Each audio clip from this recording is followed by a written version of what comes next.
বছর ফেস্টিভ শেখ হাসিনার কারণে আমরা এই উৎসবটা এমনভাবে করতে পারি না এরকম জাঁকজমকভাবে, এবং সর্বস্তরের মানুষ কিন্তু এখানে যোগ দিয়েছে। শুধু আমার মনে হয় শুধু বিএনপির নেতাকর্মীরাই না, সারা বাংলাদেশের মানুষ এখানে এসেছে এবং স্বতঃস্ফূর্তভাবে এই অনুষ্ঠানতে অংশগ্রহণ করছে। আমরা যে ফেস্টিভ শেখ হাসিনার হাত থেকে বাংলাদেশের মানুষ, ঠিক আছে, বাংলাদেশকে স্বাধীন করে, যদিও 1971 সালে স্বাধীন হয়েছে, কিন্তু পুনরায় ওনার হাত থেকে আমরা স্বাধীন করেছে, এই যে আবার এই দিনটি উদযাপন করতে পারছি, এটা অনেক বড় আমাদের অ্যাচিভমেন্ট। সবার জন্য বিপ্লব ও সংহতি দিবসের শুভেচ্ছা। জেএনজি কিংবা এখন নেক্সট পরবর্তী জেনারেশন যারা, তাদের জন্য আমার একটাই কথা, তারা মূল ইতিহাসটা জানুক, বাংলাদেশের মূল ইতিহাসটা জানুক, বাংলাদেশ সৃষ্টির মূল ইতিহাসটা জানুক।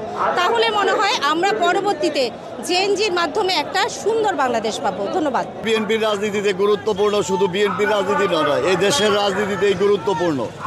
জাতীয় বিপ্লব সংহতি দিবস 7ই নভেম্বরের আগে দেশ ছিল দুর্ভিক্ষের দেশ, অরাজকতার দেশ, একদলীয় শাসনের দেশ, বাক স্বাধীনতা হরণের দেশ।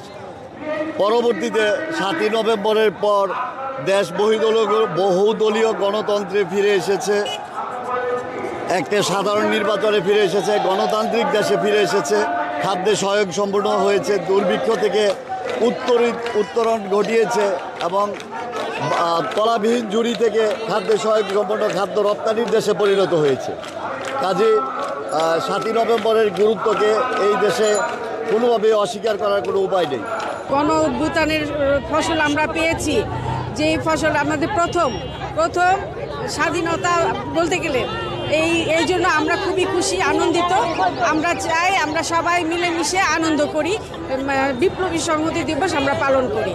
7ই নভেম্বর বিপ্লব সংহতি দিবসটা কি এখন কারো অজানা নাই, যে এই দিনটা সম্বন্ধে সবাই জানে আল্লাহর রহমতে।